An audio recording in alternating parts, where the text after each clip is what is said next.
Welcome everyone. Namaste all. I'm Ankur Patel, Director of Advancement for Hindu University of America. And thank you all for joining us for the first Hindu University of America webinar for 2021. Today's topic, the Yoga Sutras of Patanjali. We have a wonderful set of panelists. You know, yoga is a worldwide phenomenon, right? It's a household thing. But what is the depth that that's missing, right? And today we're going to look at the Yoga Sutras of Patanjali, a foundational text for understanding the world of yoga.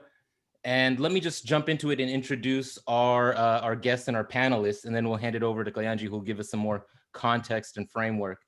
First, we have Mr. Raghu Anantanarayanan, who's obtained his postgraduate degree in biomedical engineering from IIT in Chennai.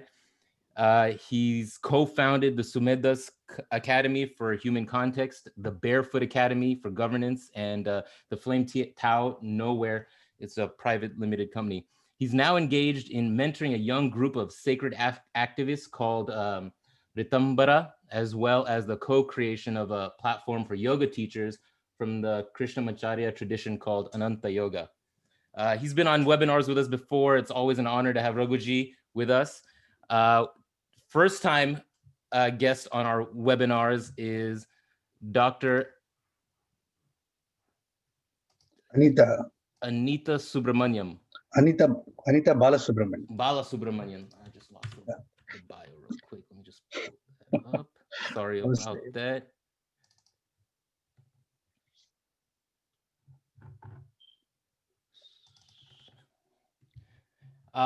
So Dr. Anita Balasubramanian is a yoga teacher and a therapist in the tradition of Sri Krishnamacharya and Sri TKV Desikachar. Her deep concern for human suffering and the problems of unsustainable living kept her on the path of seeking an integrated approach to looking at life, living, and learning. She finally found her ground to do this through the study of the Yoga Sutras and yoga practice with her teachers. Her study with Ritambara and Yogavani has led her to learn and use yoga philosophy and practice as the basis for living and her work. She enjoys and is drawn to hold space and create processes for moving inwards. Antaranga sadhana, using chanting, asana, pranayama, and life itself. Also on our webinar today, we have Dr. Anand Paranjape, who's been on some of our webinars before also. He's not here today. I don't know. I mean, he may join. Okay. Okay. And we also have Dr. Kundan Singh, who's a core doctoral faculty at HUA and at Sophia University for close to a decade, where he taught at the doctoral level before joining HUA. He's a scholar practitioner of integral yoga and the darshana of the Mother and Sri Aurobindo. He's taught in the areas of integral philosophy and psychology, contemporary and traditional Vedanta, critical thought, and deconstruction. And his specialty and focus at HUA is post-colonial studies, anti-colonial studies, and psychology. He's co-authored a book with Krishna Maheshwari titled Making Children Hindu-Phobic, a critical review of McGraw-Hill's world history textbooks, and written another work titled The Evolution of Integral Yoga, Sri Aurobindo, Sri Ramakrishna, and Swami Vivekananda back in 2008. It's always a pleasure to have Dr. Kundan Singh with us. And Kalyanji, why don't I hand it off to you after that rough introduction, but we'll keep it moving as usual. Okay. All right. Very good. Great. So let me start by wishing everybody a very happy, safe, and prosperous 2021. You know, and I think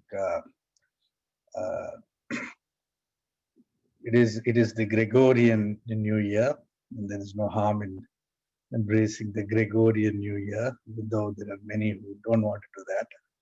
but we're stuck inside Western categories. You see, a lot of my questions that I asked you before: is it scientific? Is yoga scientific? Is yoga religious? Is yoga secular?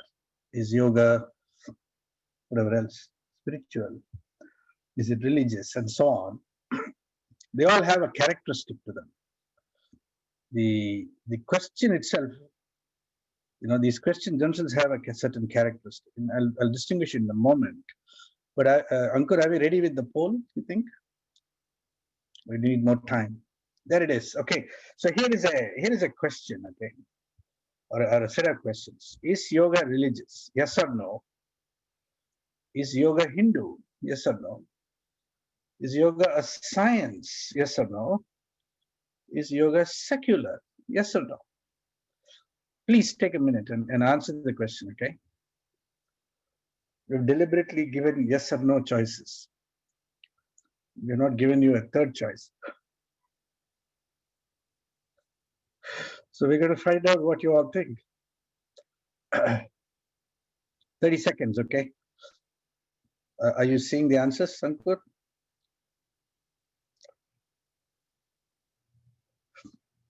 It is not allowing you to click submit. Okay, I don't know what the problem that is. What happened? Ankur, are you going to show the results? Can you see them on the screen? They're showing up live. I can't see the results. I'm seeing a big earth. All right. We've got 87 out of 109 people who have completed it. Once I end polling, I'll be able to share it and everyone can see. Cannot click submit. I don't know if panelist, there's 4 questions. We're okay. If you have technical difficulties, let me just chat with you. I'll put it in the chat. You've got 90 out of 111 people who have voted already. It's been about a minute and 40 seconds. Okay, that's fine. Let's close the poll. Let's close the poll. Yeah. And let's share the results. Can everyone see that? Is yoga religious? 30% yes, 70% no. Is yoga Hindu? 53% yes, 48% no. Is yoga a science? 97% say yes, it is a science. Okay, interesting. And is yoga secular? 76% say yes, and 24% say no. Wait, okay. I will make one comment about those answers, and then I would like to invite my distinguished guests here today to offer a view on these questions. Okay, that's how we're going to begin today's webinar. You see, one of the characteristics of those questions, which is perhaps hidden from our view, is that all of these categories, religion, science, secular, Hindu, all 4 are Western categories or non-Indian categories or non-Hindu categories. In other words, the question is asking us to fit a phenomenon, something that we know from our tradition as yoga, into a category that is not of Indian origin. That's the characteristic of those 4 questions, and how easily it splinters the Hindu community, right? Because we get divided immediately. Some people say yes, some people say no, and immediately it gets set up as a dispute. So with that little preamble, why don't I start off today's panel discussion by directing the question to our lead panelist, Raghu Ananthanarayanji. Why don't you take it first? You have to unmute yourself, please. What's the question? Yeah, so the question is, I am inviting you to offer a comment on the questions that we posed and the survey results that we got. I agree with you. I agree with you on several things. One, the categories are not Indian. Second, the idea of a binary of a yes or no answer is also not Indian. So we'll have to start examining, and I'm afraid that the meaning to the word yoga, if it's not understood properly, will elicit all kinds of responses for you. Mm. So we need to examine all of these things now. Yeah. We need to examine how people understand the word yoga, what it implies. And if people have an idea that it is just asana and pranayama, of course it is not religious. No? And if you think it is just asana and pranayama, you can make some measurements and pretend that it is scientific, as though measurement makes it scientific. Yeah. Yeah. And whether it's Hindu or not also depends on how you understand the word Hindu. And, whether you fall into this thing of making a split between the various Indic philosophies and saying Hindu is different from Buddhist, Buddhist is different from this. I don't know if this has been a very important part of our tradition. Right. For a person who is following yoga seriously, my submission would be that these are not important considerations at all. Okay, very good. Great. So that's a great, terrific beginning. Let's go to Dr. Kundan Singh and see if he has any additional comments to offer on this, the same set of questions. Okay. Thank you, Kalyan, and thank you, Raghuji, for your response. So the way I look at it is that we need to get into the yoga worldview. What is the yoga worldview? What is the ultimate reality, or the reality which the paradigm of yoga or the worldview of yoga that it is speaking about? So essentially, and I'm using the Vedantic conception at this point in time, what we get is that there's nothing but one in the world. There's just one entity. And it is that one entity which has become everything. And that one, in our conception, is basically called the divine. And the way in which one of the Upanishads describe this phenomena is that there arose an aspiration in that unmanifest one to know itself in greater detail.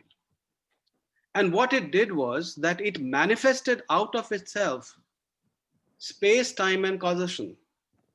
Just like a spider spins a web out of itself and entered into it.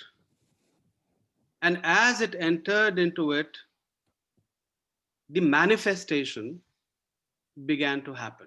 The cosmos, or the universe, began to come into existence. And as it began to come into existence, different planes of consciousness were formed. And that is why, you have these planes called the Annamaya Kosha, the Pranamaya Kosha, the Manomaya Kosha, the Vijnanamaya Kosha, the Anandamaya Kosha, and so on and so forth. Now, one of the planes is the Manomaya Kosha, which is essentially the plane of mind. And when you look at the Indian traditions, not only the Vedantic traditions, but also the Buddhist and Jain traditions, what you find very clearly distinguished, within the traditions is that mind essentially operates in dualities and binaries. This is the characteristic feature of the mind. Now, because the Western world, has kept the yogic pursuit towards knowledge, the spiritual pursuit towards knowledge, or the mystical pursuit towards knowledge, on the periphery, what happens is that it essentially sees issues in terms of categories and binaries. And that is the reason we have these binaries, religion versus science, religion versus secular, or rather religious versus secular, and so on and so forth.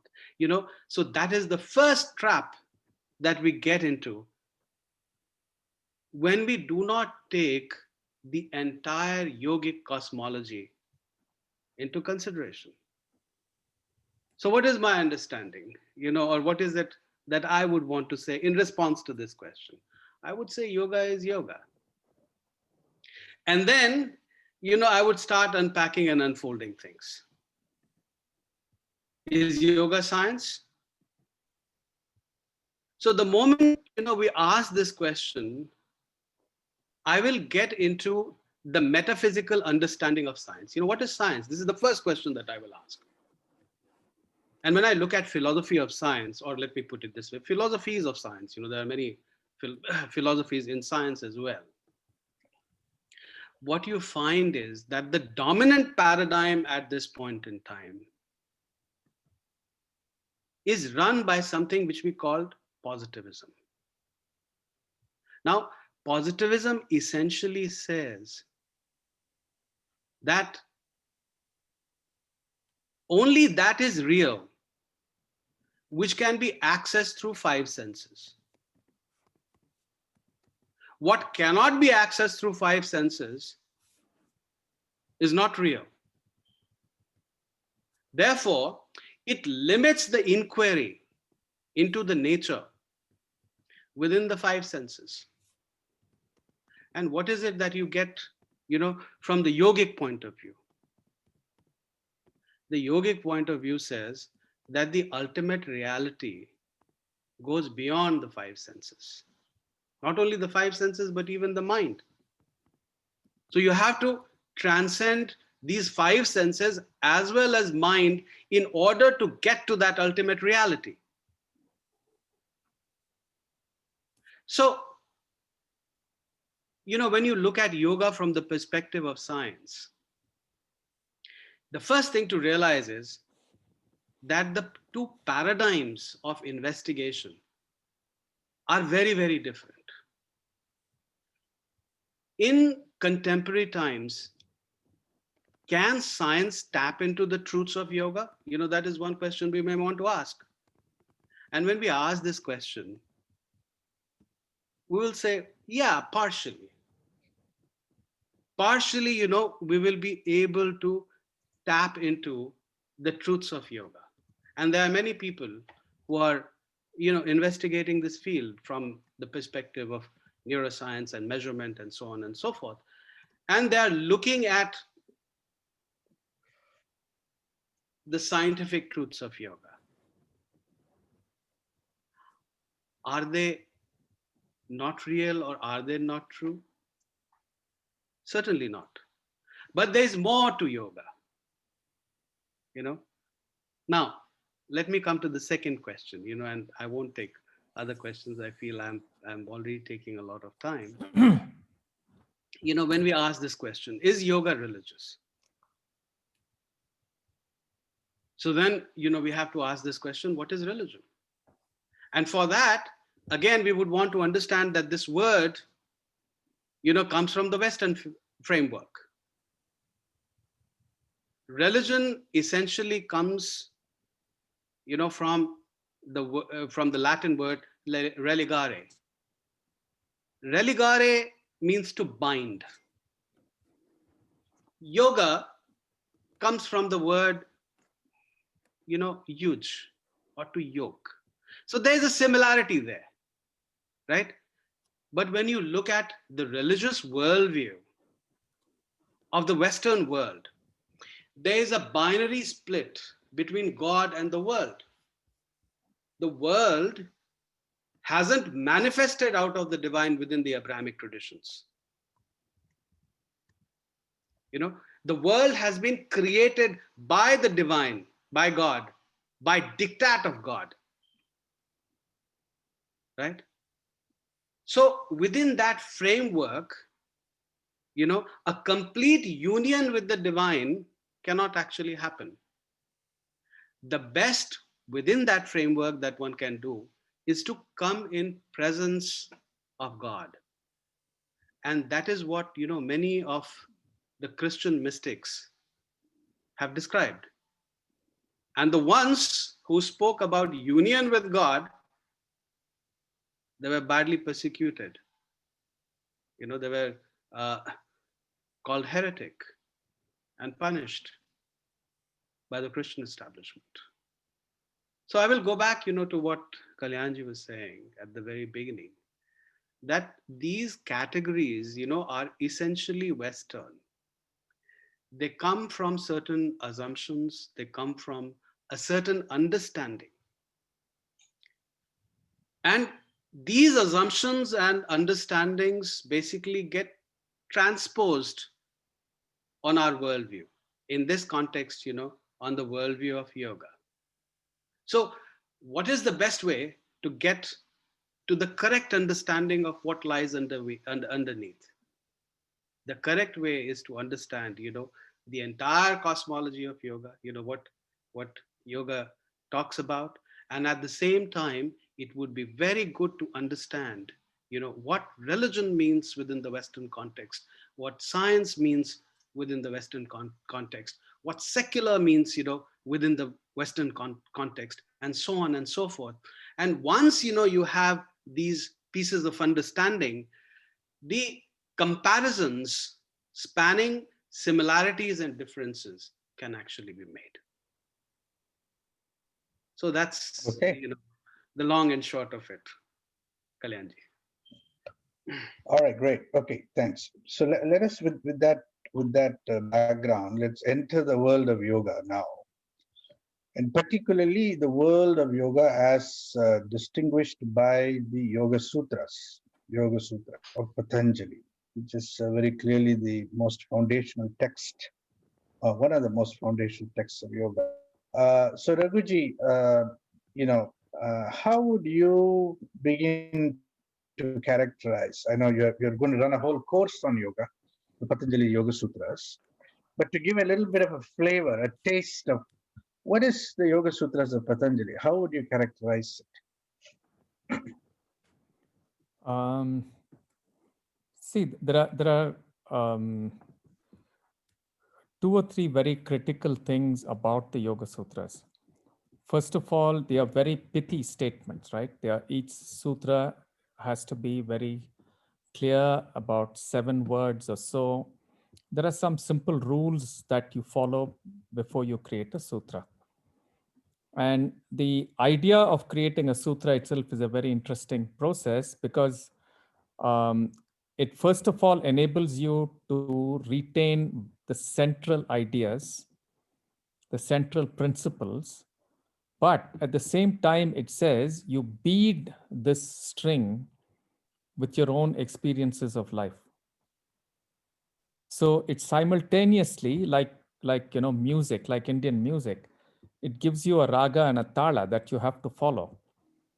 But within the discipline of a raga and a tala, it allows you to have your own understanding and to elaborate it in your life, in your living space, in a way that is meaningful and in a way that leads to a deeper and deeper and deeper engagement with a way of life that is dharmic, a way of life that is divine ultimately, and so on. So the Yoga Sutra takes you into an understanding from your current experience of life, the way you experience things, into deeper and deeper and more subtle ways of examining life, so that your understanding of yourself and your understanding of the world continuously moves towards the final points that Kundanji spoke about. So it starts from where you are. So it says Satvada, which means what is true. And then it says Parinamavada simultaneously. So whatever is changing. And the viewer, the seer, ought to change and ought to grow and ought to become more and more subtle in the process of living. And it elaborates all of this very beautifully. And asana and pranayama is just a necessary starting point, because if your body is not fit, if your mind is not calm, you can't even start a process of inquiry. So asana and pranayama is not yoga at all. In fact, what Krishnamacharya would say is, if you did asana practice without attentiveness, if you did pranayama without really paying attention to the breath, it is not yoga at all. It's not even asana and pranayama. It doesn't qualify. It's So just you're an making exercise. right. So you're making a distinction between the quality of attention that you bring to whatever practice you may be engaged in, Yeah. as sort of the defining characteristic of yoga in Yeah. some sense, right? Yeah. So now the corollary question is, today people have very diverse interests. They people want,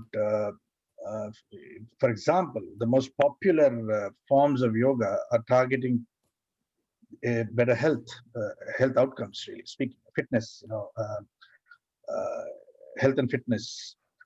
There is other forms of yoga that are targeting better performance, say, for example, corporate performance or performance in various realms of engagement. So the question is, what is the prior preparation required for someone to enter the world of yoga? In other words, what qualifications should one have in order to enter the world of yoga? What interests should one have?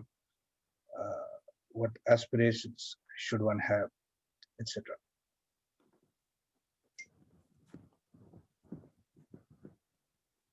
It depends on, again, see, I'm not sure how you're using the word yoga again, Kalyanji. Mm-hmm. Because the Yoga Sutra itself and all the practice of yoga, as me as a yoga teacher, what would I do?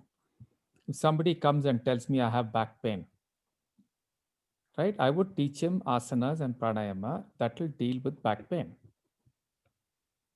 That's my commitment as a yoga teacher, to use my understanding to help him with back pain. Now, like the Gita says, out of 100 people who come to you saying back pain and stomach ache, a few of them will say, you know what, is there something more to life than stomach ache and back pain? And then a dialogue becomes possible. And these dialogues are what are critical in a person stepping into the path of yoga. That is so in all our Upanishads and everything. Right? So at some point of time, you seriously start questioning your life's space. You seriously start questioning, saying, why am I in dukkha at all? And then you enter the world of the Yoga Sutras, which clearly starts with by saying, can you make a serious commitment to self-inquiry? Right in the first sutra. And then it takes you through the process of inquiry. Right? And dhyana is the central idea. And it is through attaining a mind that is capable of dhyana that you also enter some of the more deep spaces that the Yoga Sutra talks about. And the Yoga Sutra says there are about 30, 40 different ways in which people seem to have started yoga, even in Patanjali's times. From astronomy, like in the 3rd chapter, it talks about how to look at the nakshatra. It talks about how to look at power. It talks about how to look at the body. Several possible applications are there of a mind that is capable of dhyana. But the critical step is for you to commit to this journey and commit to the process of attaining a mind that is capable of dhyana.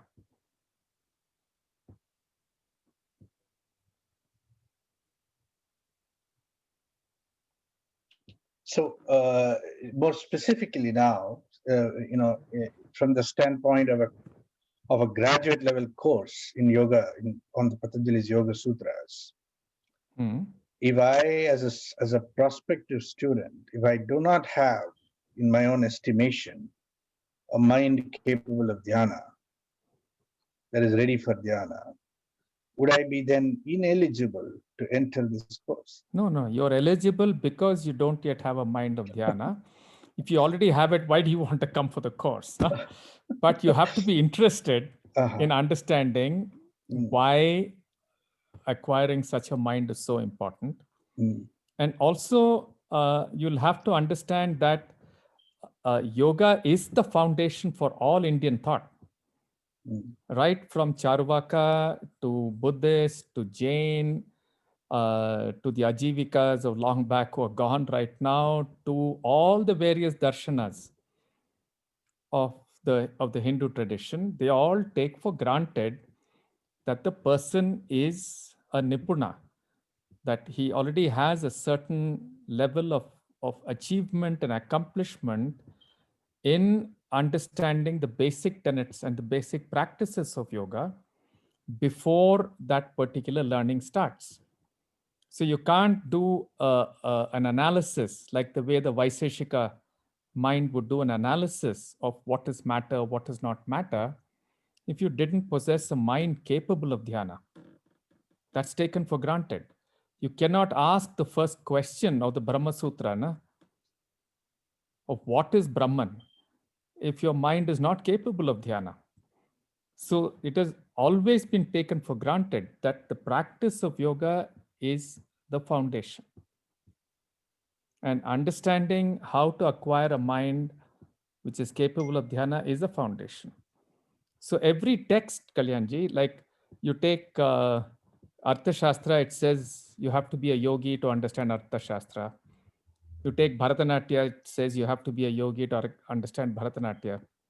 You take Vastu Shastra, it says you have to be a yogi to be a really great Stapati. So it was taken for granted that the basic tenets of acquiring a mind capable of a dharmic life and capable of dhyana is a foundation for you to be excellent in anything. Kautilya has written a text on yoga. So then, suppose all I am interested in my life right now is to be successful in the stock market, to trade effectively and successfully. Is yoga relevant for me? Yeah, it is, except that you would not be studying yoga. Na? What you'd be doing is to use some of the possibilities and some of the tools of yoga to acquire a mind which is capable of acute observation and things like that, without anchoring yourself in a dharmic core.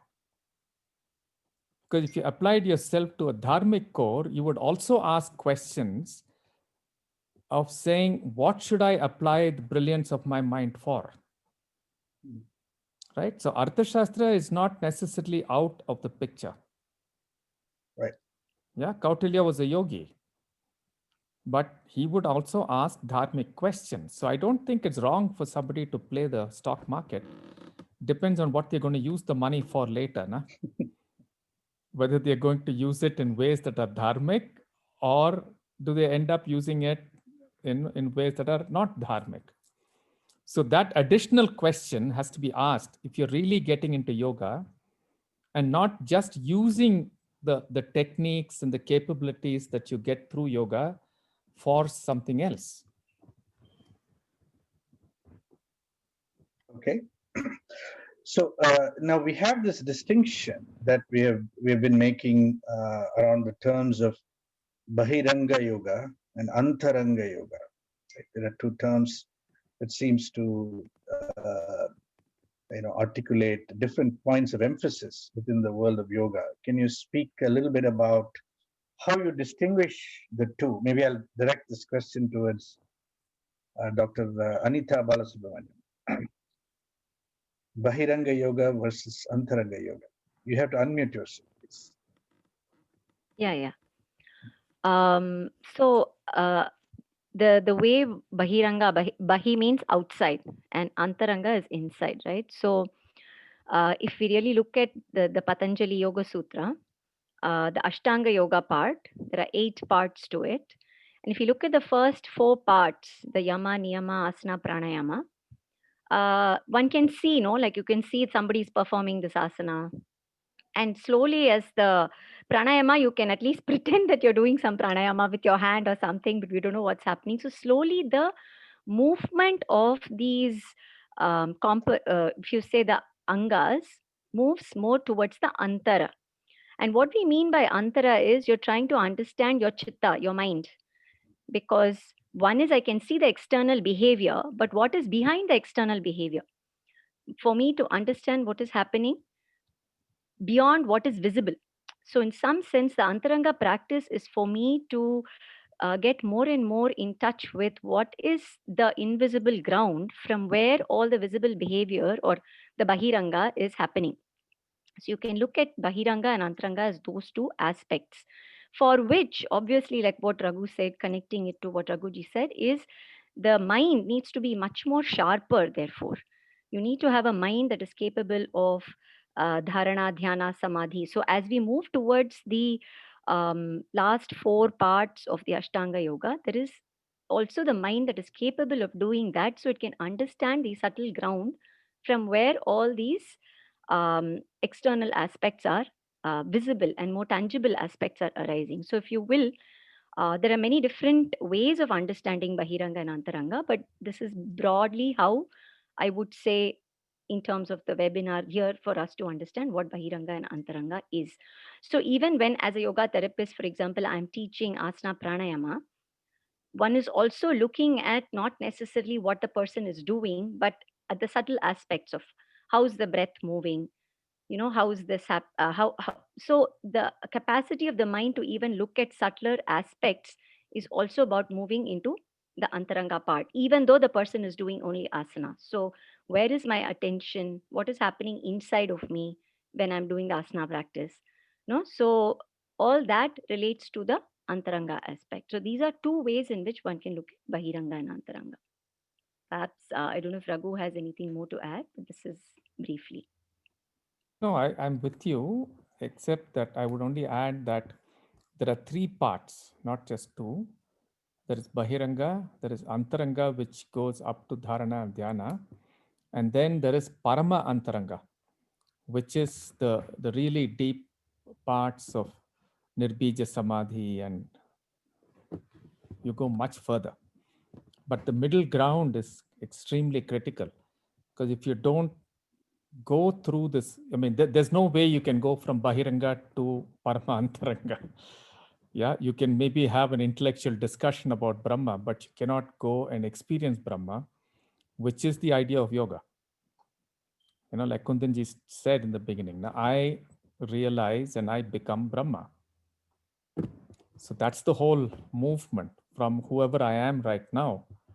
Maybe like stockbroker, like Kalyanji was saying, I can still be a stockbroker, but progressively become one with Brahman if I truly walk the whole path.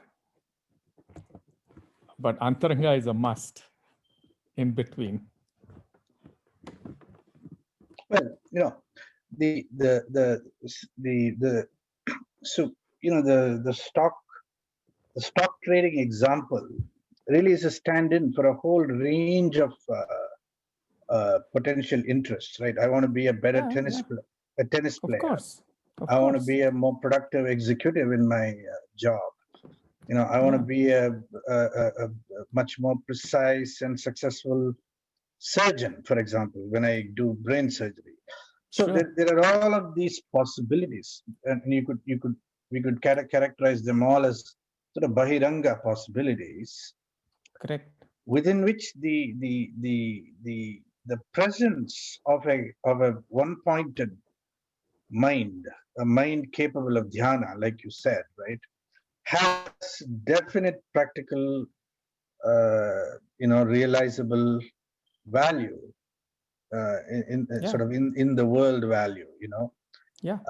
Which is quite apart from what you first characterized as dukkha nivarana, meaning the ending of sorrow, which is obviously connected with the parama. There is the ultimate end, No, not and so on. necessarily, Kalyanji. Not Mm. necessarily. Mm. In the Yoga Mm. Sutra, there are again three parts. Na? There is dukkha nivarana, there is an experiencing of ananda, and the ability to engage with life, which is full of rasa, Mm. and still be able to be located in shantam. That's the whole idea of the Sita Prajna and so on. And because you have realized what is Ananda and what is Prakriti and what is Purusha, your mind turns inward and goes completely into the world of the transcendent. So even there, yeah, dhyana, ananda, these are all, different sides of the same experience, the same mind. Mm. A mind that is capable of dhyana will also live in a way that is beautiful. It will live in a way that is full of experiencing of rasa, not pleasure. Mm. Yeah, beyond pleasure, delight in living.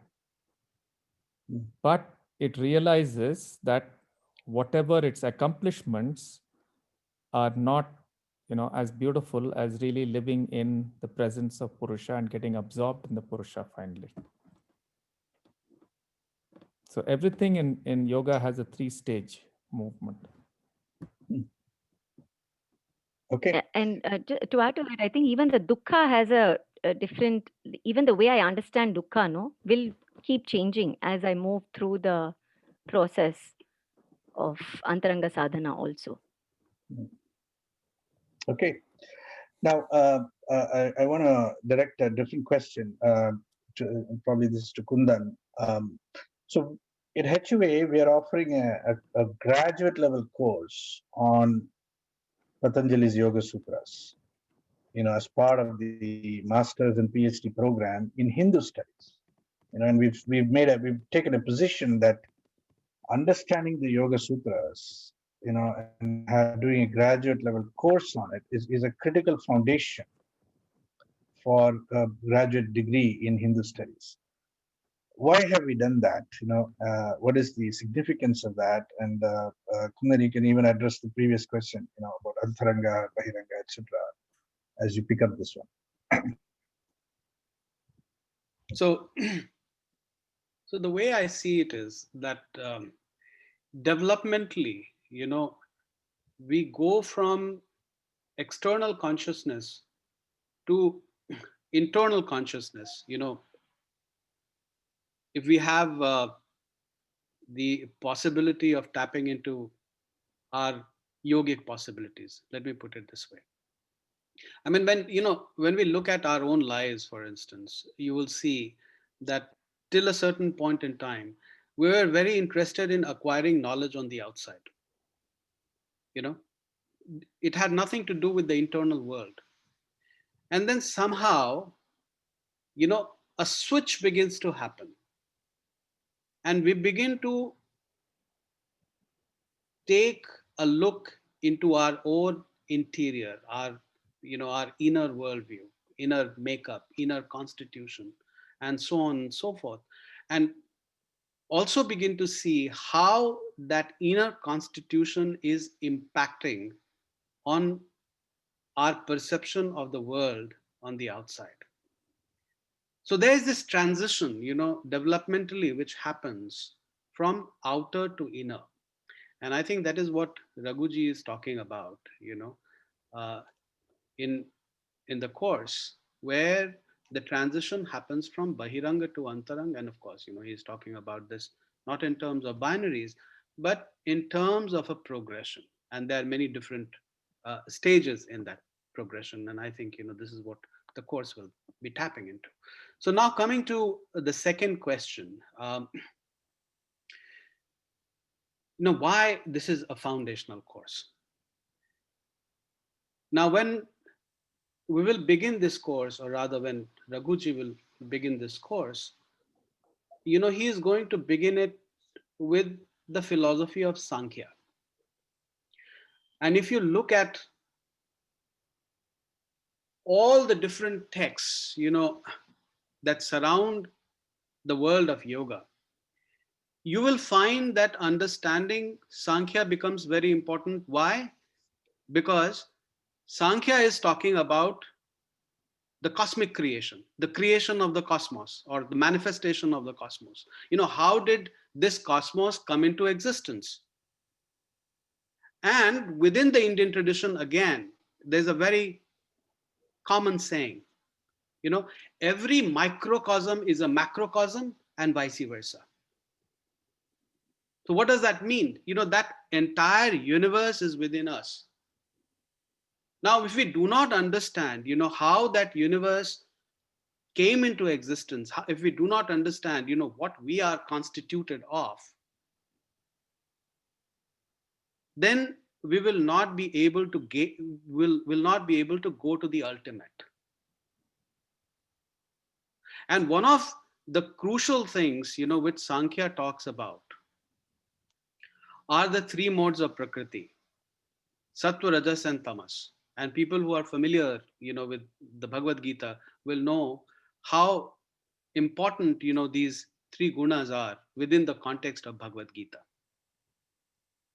Now, to cut the long story short, Sankhya essentially talks about the creation or the manifestation of that universe which is within us. So as we understand, the universe or the cosmos, we also begin to understand ourselves. And in a certain sense, yoga is also a lot about understanding our own self. The journey, to put it very succinctly, is from the self with a small s to self with a capital S, which Vedanta describes. So does that address your question, Kalyan? Okay.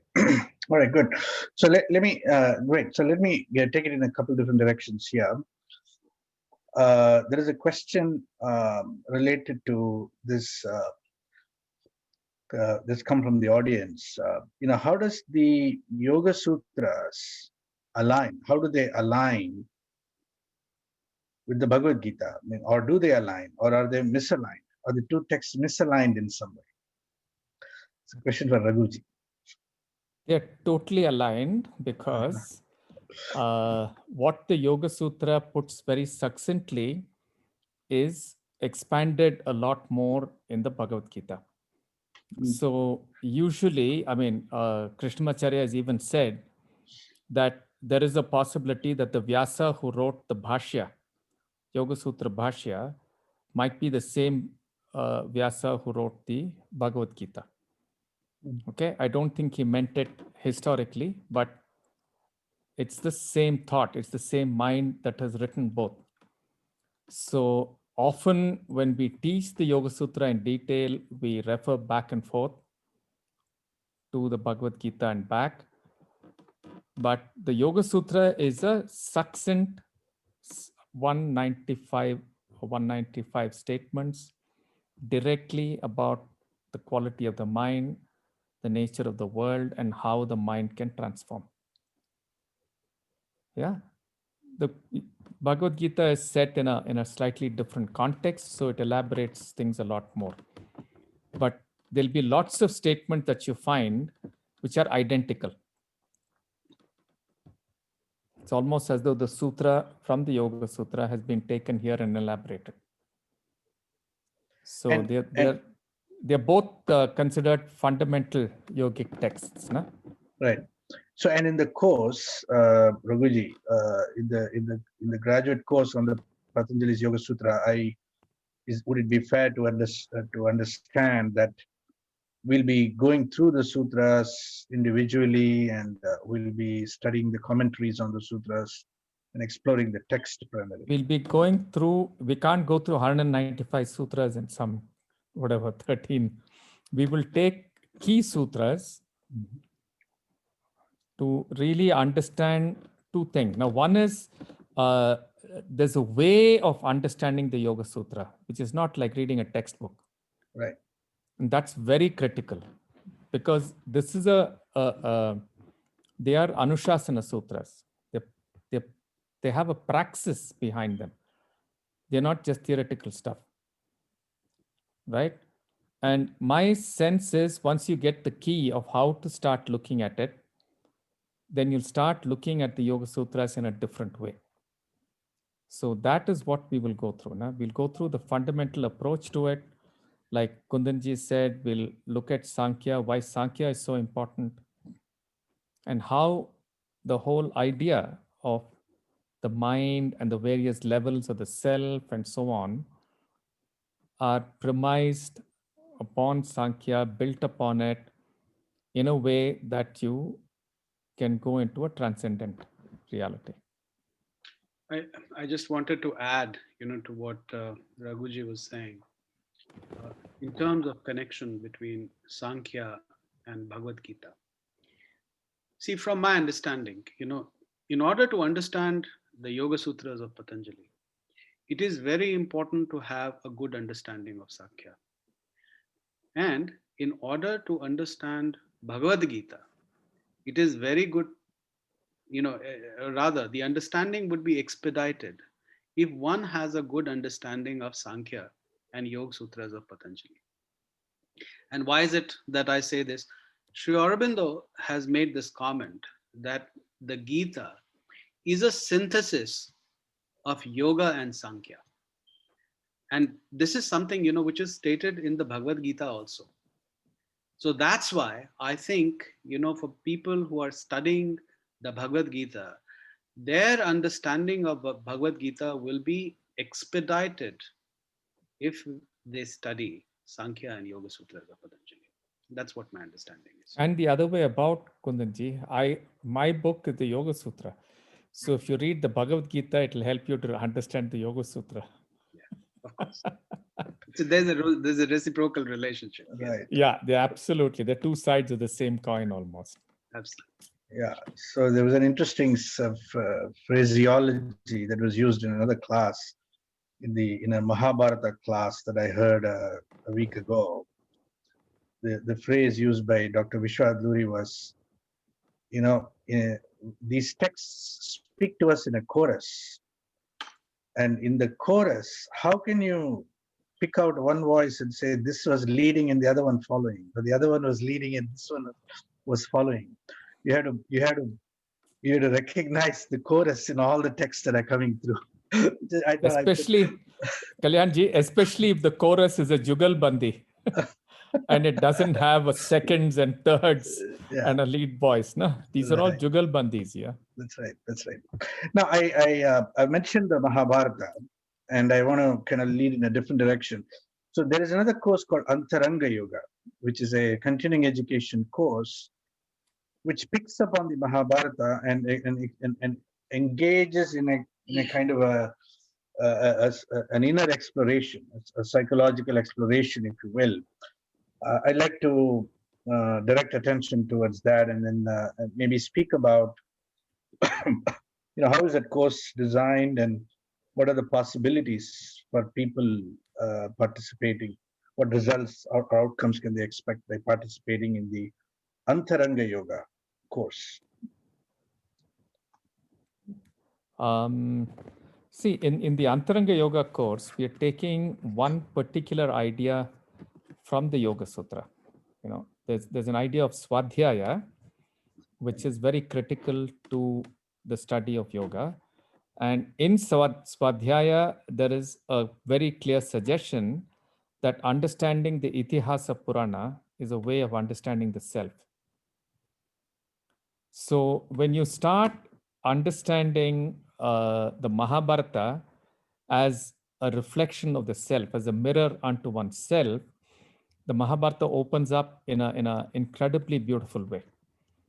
And every story, and it's such an ocean of stories, contexts, which are deeply human, right? Though it is set in a different time, it puts together, weaves together situations which are intensely human, and talks about 5 different ways in which people respond to these things. And it's very interesting because it gives sufficient nuance, sufficient depth while keeping it simple. Yeah. And 5 seems to be a very important number in Indian thought. Na?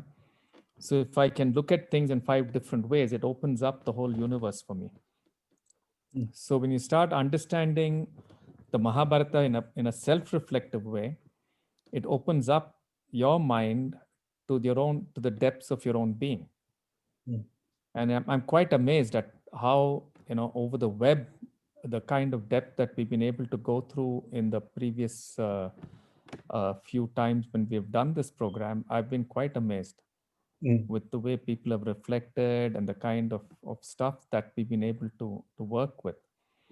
Yeah. And so you this mentioned, is also something that is recommended. Suptankar has also spoken about the fact that you can look at the Mahabharata in 3 ways. Now, one is a moral text. One, you can quibble about its history. And third, you can look at it to understand yourself. So I'm making the third choice. Yeah. And saying, the first 2 may not be that critical for us in the Swadhyaya context. you mentioned 5 different ways of understanding. Can you enumerate the 5? Yeah. If you look at the 5 brothers, they actually reflect 5 different powers, 5 different archetypal energies. Right? So Yudhishthira, very simply, is your ability to look at order, to understand order, understand structure, and so on. Right? Bhima is the archetype of adventure and passion. Right? Nakula is the archetype of service and love and creating infrastructures for other people to work with. And Sahadeva is the archetypal energy of insight. And I always keep Arjuna to the 5th because he's the systems thinker. He's the one who asks this huge questions about the nature and the reality of life. And that's another, it's an extraordinary, it's another dimension of power. Right? So these are 5 very critical things for you to understand yourself, to understand the world, to understand leadership, to understand life in any of its forms. Yeah. Very good. Excellent. So Ankur, we have another survey, right, about the courses that we are going to be launching next quarter. So I want to let everybody know there are 2 courses being offered next in the winter quarter within a week from a week or so, week 10 days from today. The first is a graduate level course that'll go through a systematic exploration of the Yoga Sutras of Patanjali. And the other is the Antaranga Yoga course, which will use the characters and the situations in the Mahabharata as archetypal situations and characteristics for our own inner self-exploration. That's a continuing education course, not a graduate level course. Are you ready with the survey, Ankur? Okay, he's not quite ready yet. Okay. Let me ask a question to the audience. Is there anybody in the audience who has already taken the Antaranga Yoga course? Anyone already having taken the Antaranga Yoga course?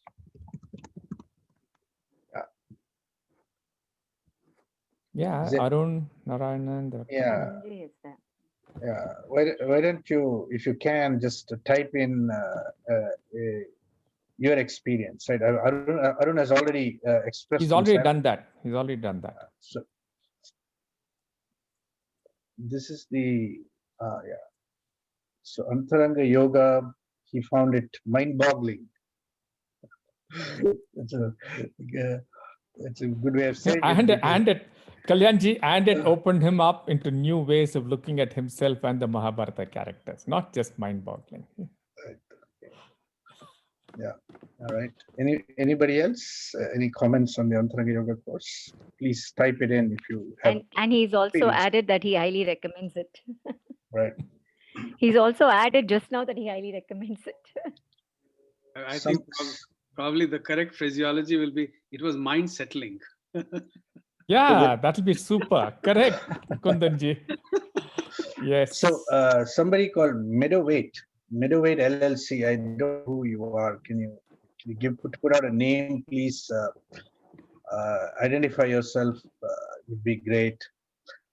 Um, we have taken Antaranga Yoga, the best class in my life. I have 3 grad degrees. Radha Katz, Ellen Katz, is it? Radha? Then James. Okay. All right, great. Radha, Ellen Katz, and then James. Okay, so here is a quick poll. Are you considering enrolling in the Yoga Sutras of Patanjali? Yes, no, maybe. Are you considering enrolling in the Antaranga Yoga course? Yes, no, maybe. Please fill it out, and we'll just share the results in a moment. Let's take a few more audience questions now, and I'll start with a question. Can you please, Nitya is asking, can you please explain the concept of dhyana? So what is dhyana? How do we understand that? And I might add a rejoinder to that. What is nowadays becoming very popular called mindfulness. Mindfulness. What is dhyana and how does it connect with mindfulness? Raghuji, please. My first statement is, yeah, come to the course and we'll tell you all about it. Okay. But on a more serious note, there are 3-4 levels at which you can pay attention to things. No? Mm-hmm. So the first level of attentiveness is a level where you're paying attention to it, but there are lots of thoughts, lots of things coming into your mind, but you're continuing to engage with something. That's the first level of dhyana. And when you start persisting with it and you get drawn to one very, very important reflection point for yourself, your attentive point, your whole engagement with that particular point of inquiry becomes more and more and more deep. And as it becomes more deep, then the other distractions fall away. And what remains in your mind is a pure attentiveness to whatever you're looking at.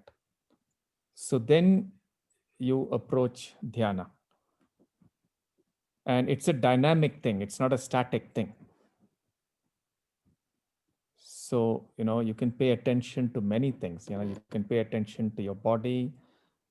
You can pay attention to your mind. You can pay attention to relationships. You can pay attention to science. You can pay attention to the nature of the universe. All of these are recommended objects of dhyana. Okay. So, Ankur, do you have the results of the poll? Okay. So there is yes, no, maybe. Okay. Yes, no, maybe. All right, great. Okay, so that's where we stand as of today. Wonderful. So here's another question from one of the audience participants. How do you define the mind? Is mind just a series of thoughts? Do thoughts create the mind? Or what is the difference between mind and thoughts, for example?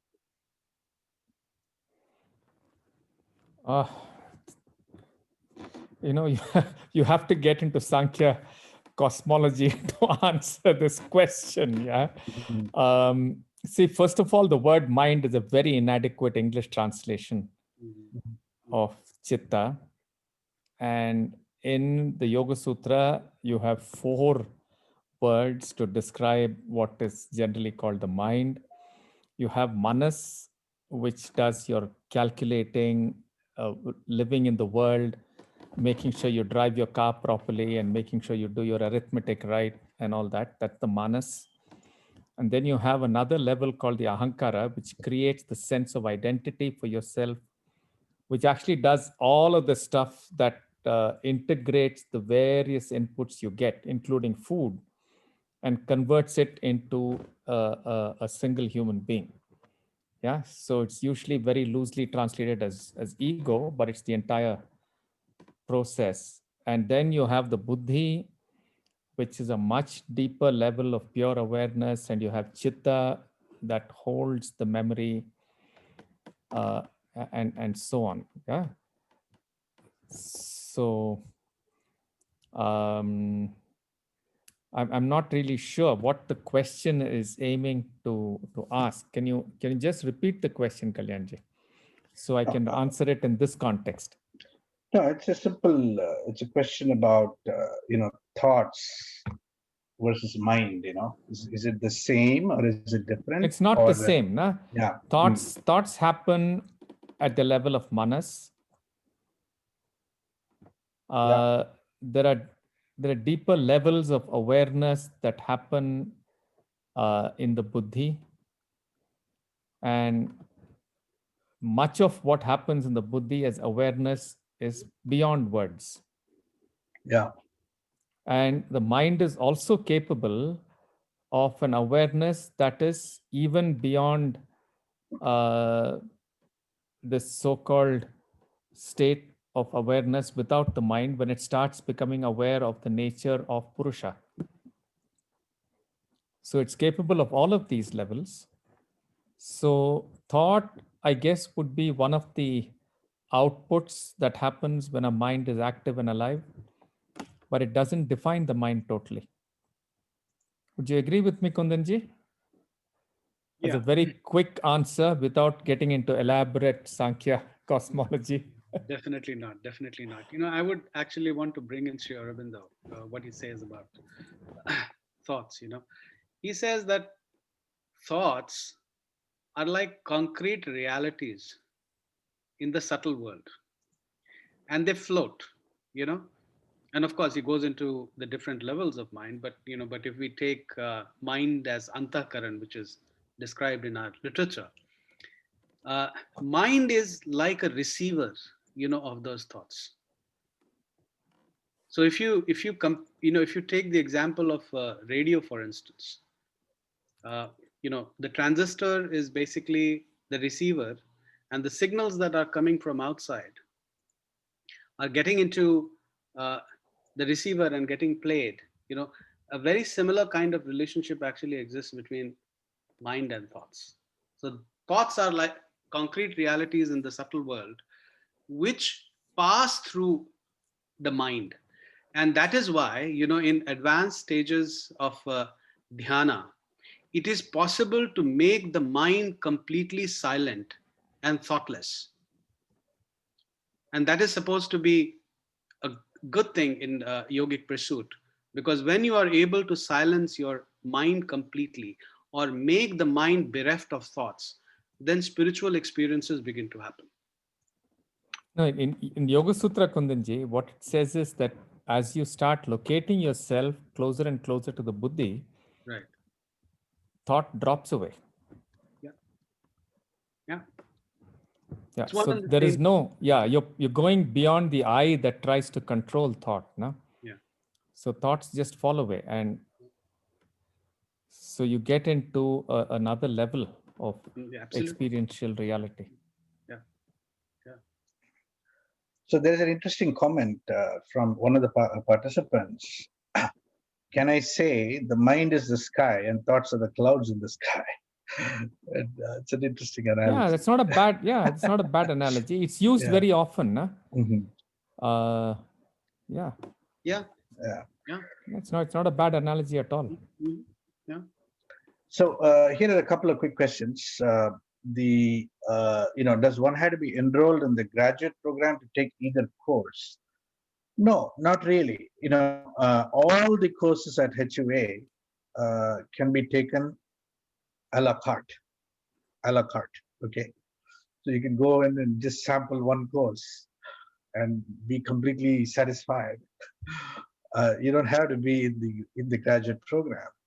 But we would hope that as you progress through the various courses, at some point in time, you'll be ready to get into the graduate program. At least I can say that's my aspiration that should happen. Okay. We also encourage everyone to take the orientation to Hindu studies course before they get into the graduate level courses, or at least Right. concurrently. Yeah. Great. And then cost and size of the class. So the size of the class, usually, I think Raghuji likes the class to be reasonably small. Somewhere for the Antaranga course, Antaranga yoga course, the size of the class will be somewhere between 15 to 25 at the, on the outer limit. Outer 20, limit. yeah. Okay, maybe average 20 students. Okay.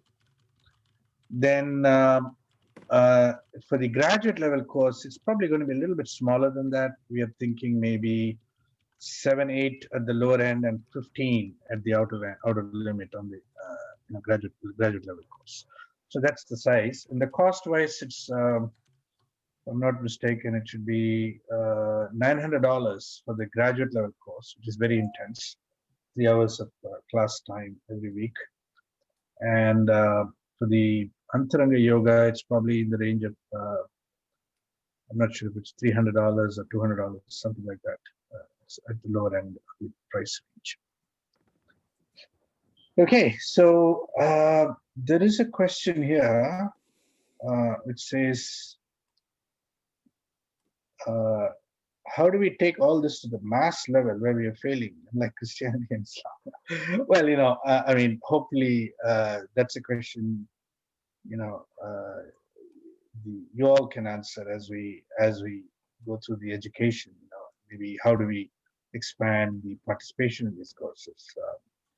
Amal Shrestha is asking, perhaps a syllabus can be offered. Can you, Raghuji, can you outline the syllabus of, for example, the Patanjali's Yoga Sutra course? I think it's already there on the site, Kalyanji, if I'm not mistaken.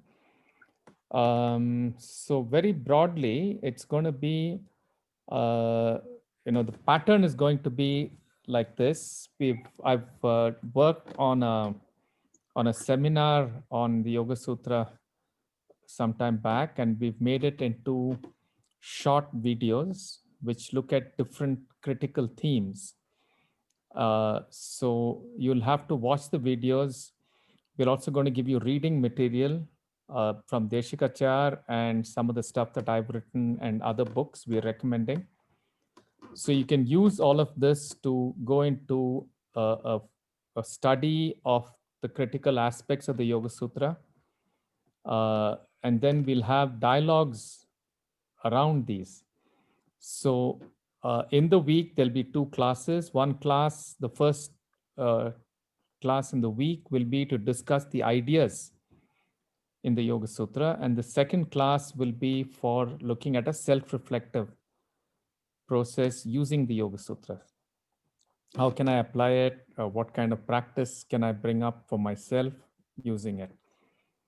And we will go through some of the key subjects, if you want to look at topics, will be the nature of the mind, of course, the nature of the cosmos. That's the first thing we're going to be talking about, Sankhya. What's the nature of the mind? What's the nature of avidya? What are kleshas? How does one approach the ending of the kleshas? And therefore, how do you understand dhyana and deeper capabilities of the mind? This is broadly the course content. Am I right, Anita? Have I got it? Yeah? Yeah. Yes. And please click on the link for the course. It's in the chat. And what Raghuji kind of stated is out there already written down, including the exact dates and times, which we have to edit. But so the start date is January 15th, the Friday. Anita ji Friday. is 15th, the Friday, 15th of January, Friday. Okay. There is a typo there. It says 14th on the website. That should be corrected. I apologize for the mistake. We'll fix it. Now, Raghuji, I have Anita, a question. it's 14th for them and 15th for us, huh? Or something like this? No, 15th, no, it's 15th evening, morning, night for us. Night for us and which 15th is 15th morning for for you them. people. Right. Okay. Same date, yeah. Okay. Done. So here's a question. You mentioned, Raghuji, you mentioned that when you look at the sutras, the Yoga Sutras of Patanjali, you can look at it theoretically, but really their power is in their capacity, their kind of indication for practice, right? Praxis, Yeah. like you spoke about, right? Praxis. Praxis. So now the students, the graduate students in the course, in the Patanjali's Yoga Sutra course, is it your expectation that they will integrate some form of practice as they go through the course with you? Yes. Yeah. Self-reflection and not getting too concerned about the word meanings, but the implications for their own life. So how do I look at my life through looking at the Yoga Sutra? That's what the Yoga Sutras are meant for. Yeah, I wanted to add here that the idea or the intent for the course is not just to look at the text as an objective text that is out there, but really to also look at the subjective process of getting engaged with the text and with my life through the text. So that's really the praxis that we are trying to bring into even the process of the course, like how Raghuji outlined, that watching videos, but then also going back and reflecting on what that means for me and my life, and connecting it to some practices and all that. Yeah. In fact, one of the things which we are trying to do through these courses is to basically create scholar practitioners at the graduate level. So, my understanding is that a good scholarly understanding of the text definitely augments the practice of an individual. And again, these two things are interrelated and they're bound in a reciprocal relationship. So the more one understands, the more one can bring those things into one's practice. Can I add, Kundanji? This Absolutely. might be, in my understanding, it might be a critical difference between scholarship and, pandityam and jnanam. Yeah. Now, in Yoga Sutra, panditya is not given that much of respect. In fact, one of the sutras actually laughs at pandits. Yeah. I'm talking about jnana. But it talks about jnana. It talks about prajnana and jnana, which can only come with a transformation as you engage with the study. Absolutely. Yeah, mere panditya is not held in great respect. Absolutely. Yeah, I'm talking about jnana. Yeah. Jnana. So there has to be some transformation that's happening to you as you engage with the Yoga Sutra, because that's what it's meant for. Otherwise, how do you understand it? It's like, Harsha Bogle telling you, I know cricket, no?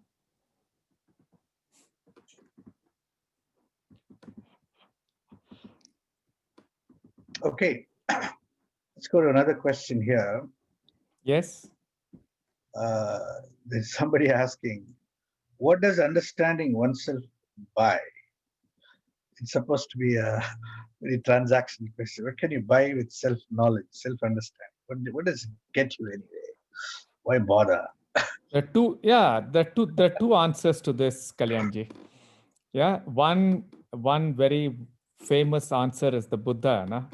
After he had nirvana, he came back, and three or four of his ascetics whom he had left behind, they are the first people who meet him, and they say, you look like you've achieved something. Your face is looking bright. Where are you? He says, yes, I have. I have tasted nirvana. So they ask, so what happens to you? He says, what is beautiful and what is great about the nirvana is that there is absolutely nothing of it that can be of any use to anybody. Okay. So that's one answer. The other is a very simple thing. Yeah. If I don't know who I am, how do I use myself for anything? if you're a surgeon, you have to know your tools, right? If you're a cricket player, you have to know how to use your bat. So you have to oil it, you have to take care of it. So whatever it is I do, if I don't respect myself and know who I am and where my motivations are coming from, how do I even deploy myself in anything? Yeah. And not So- only that, this text is talking about Dukh Nivaran and Anandam. These two things are important in life. For most of us, we don't want to be unhappy, and we want to be in a state which is blissful. Yeah. In a state of So if you call permanent it happiness, use, yeah, if you call it use, then yeah, it's very useful. Yeah, it's Or very, like the Buddha, you say these are not things of transactional value. Sure, they may not be of transactional value. well, even for the material pursuits, why are people engaged in these pursuits? They don't want dukkha to happen to them, and Yeah. they want to live in Anandam. Yeah. We're just at 10:21. So, in terms of the duration of the courses, I have the following answer. The Yoga Sutras of Patanjali will take place on 2 separate occasions in the week, and each class will be 90 minutes long. And Antaranga Yoga will take place once a week for about 90 minutes long. So that's the difference between the 2 courses. And I think the Yoga Sutras of Patanjali will be suitably a more intense course. At a graduate level course, and the Antaranga Yoga will be much more lighter and more delightful. And intense in its own way. Yeah. In its own way. Yeah. It's mind blowing. Arun told us it's mind blowing, remember? All right, very good. So, are there any other questions? Otherwise, we will complete for the day. There are some shortly. heavy questions I noticed, Kalyanji, but I don't know if we can answer it in this. Which you want to pick anything that you liked to answer? No. That's one very heavy question about dreams and subconscious and all that. That's come that's to the a course, 3 hour. right? Yeah. That's a Yeah, 2 hour, you can 3 say hour come to the question. course. Come to the Come course. to the course. types. Come to the course. Yeah. We will be looking at that, no? Yeah. There's a nice answer, I think, from James. Yeah. One learns to befriend oneself, and life is experienced with fewer obstacles and less resistance. Yeah, I agree. Mhm. Absolutely. And even the obstacles that come will be met with a lot more joyousness as you go along. Yeah. So, there are some other simple questions. Yeah. Can you do the course just by listening to the recordings and not attend the course? I don't think so. Our Because answer, let me answer that, Prakriti. Okay. Yeah. See, I think this is a very interesting question. In this cycle of renewal of the university, Hindu University of America, we really explored this question. Online education can be conducted in 2 ways. Fundamentally, these are in the industry, they are called asynchronous and synchronous. And what it means is, in one model, what you get is a set of recordings, which are very nicely done, a studio-based recordings, excellent, what you call production values, and very pleasing set of recordings. And as a student, you learn it on your own. You learn at your own pace. You learn at your own discretion when you have time available. So that is one model. That's an asynchronous model. The synchronous model is that you come together as a group of students with the faculty, and you are live, and you are learning not only in the interactions with the faculty, but also through the interactions with your fellow students who are in the course, right? So, we have taken the view that the traditional Hindu or Indic model of learning is primarily interactive. We really think about it. This is a most remarkable fact that every sacred text, what we hold to be sacred, Shrutis, Smritis, etc., are presented in the form of dialogues. There's a conversation going on. I mean, even the Mahabharata is a conversation. At different levels, it's a conversation. And the conversation can be held only if you are engaging live. So therefore, other than listening to the recording, when you absolutely have to miss a class and you are unable to attend all classes, maybe you can make it up by listening to a recording or two. We prefer that everybody engages live in these conversations and really participates in the dialogue that's generating the learning process, really speaking. Okay, so that's the answer to that question. Is there a time limit until when the courses will be available? Not really. I mean, give us at least a couple of days to set you up in the LMS and so on. I mean, I know it's very fashionable to wait until the very last minute and decide at the very last minute. We don't want to take away from you the extraordinary privilege of not deciding until the absolute last minute. But kindly give us a little extra time so we can get your ID created, set you up in the LMS, and then you don't, your experience of joining the class is smooth and easy and so on. In time, like valid for 1 year. In time, like valid for 1 year. Okay. Maybe the schedule of courses and when they're offered? No, every course is offered within the 1 quarter. You register for a quarter, for a course in a quarter, and it has a beginning date and an end date, a certain number of sessions in the course, a certain set of assignments. There's a grading process. I mean, the whole thing works like a typical university type environment. Now, if you register for a course for the winter quarter, and if you're unable to participate in the winter quarter, you can be moved into another batch in the future.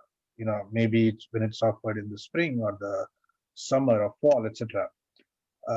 Videos will be available forever. I mean, we have no intention of making the videos or your lessons inaccessible to you ever. So once you get an ID and you get into these classes, you can get in anytime and redo the videos, go through them all over again. So you got permanent access. Why can't we have popular lectures on yoga through Zoom free? Well, this webinar is free, for example, and we are doing it on Zoom. So there you go. We've already done that. No, for the classes, you have to come to the real classes to go deeper. Antaranga Mandapa be offered again. We look at it. We don't know. I mean, we'll think about that. Right. I think we are